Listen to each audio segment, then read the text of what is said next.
Con oltre 50 eventi in calendario, a cui si aggiungono una serie di altri appuntamenti collaterali, il Friuli Venezia Giulia sarà sicuramente protagonista alla 34esima edizione del Salone del Libro di Torino, in programma nel capoluogo piemontese dal 19 al 23 maggio prossimi.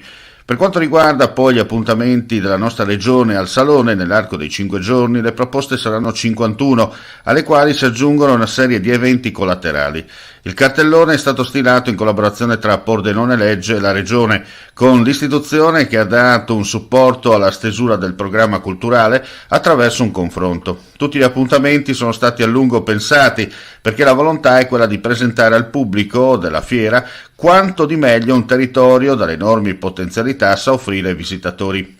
Il Salone del Libro rappresenta un'importante vetrina di promozione capace di dare grande visibilità, ancor più quest'anno, in cui il Friuli Venezia Giulia sarà regione ospite della manifestazione. La fortuna del territorio è quella di organizzare grandi manifestazioni internazionali dedicate alla cultura, capaci quindi di attrarre un importante numero di turisti legati a questo settore.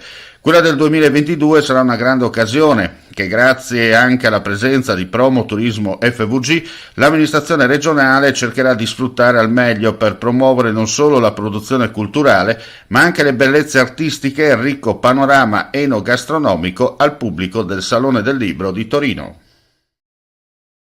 C'è chi ti promette la luna, chi ti promette le stelle, chi farà un nuovo universo se sarà il caso. Noi non ti promettiamo, facciamo.